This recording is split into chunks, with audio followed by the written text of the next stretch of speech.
Անո, որ անկեղծ լինեմ, կարծում եմ չես նեղանա։ Չլսեցի Նինա ջան, ինչի հետ կապված անկեղծ լինես։ Դե գիտես ինչ, ես մտածում եմ, որ սա շատ լավ առիթ է, որ դու ու խնամիս միանաք, ձեր միությունը հիմա անխուսափելի է։ Նինա, Ինչ Անո, ճիշտ եմ ասում։ Թե կարող է գիտես հավատացի Սլավայի խիստ զբաղվածությանը։ Ուղղակի այդ մարդը չի գալիս տեղ, որովհետև քեզ շատ է սիրում ու չի կարում սիրելով հանդերձ քեզ չվայելի։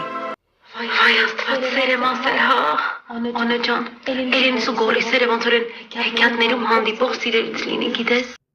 Բայց հիանալու բան է։ Իմիջայլոց դու էլ պիտի հիանաս ու հպարտանաս, որ Էլենիս այդ ձևի տղա է սիրում։ Լավ էլի Անո, դու ոնց որ խենթ լինես այ կնիկ։ Դու մազոխիստ չես։ Այնքան է սիրում առիթ, անառիթ, հալացել։ Այդի քո մոտ շատ լավ է ստացվում։ Սիրում ես քեզ տանջել, տառապել, բա ոնց։ Քո կին այնքան դժգույն է, այ ես թող չմտնեմ, հա։ Այդ դրա փոխարեն ավելի լավ է ես հիանամ Էլենիս ու Գորիս սիրուց։ Ինչ տղա եմ ասել, հետո ասում են ես կյանքում սա հաշվարկված է, սա հաշվարկված են ամուսնանում, որտեղ դες բան չկա։ Տենում ես այդ տղեն հազարավոր կիլոմետրերով, գալիս սա վազելով հասնում, բա որ հələ սպիտակ ձիով գար, ոնց որ են հեքիաթների մեջ։ Հնան։ Չես կարդաց, որ ասում եմ հոգի դժգույն է, ես խես ասում։ Այսինքն խեմ զարմանում որ Սերոժին առնող մարդը սենց է պիտի լիներ էլի։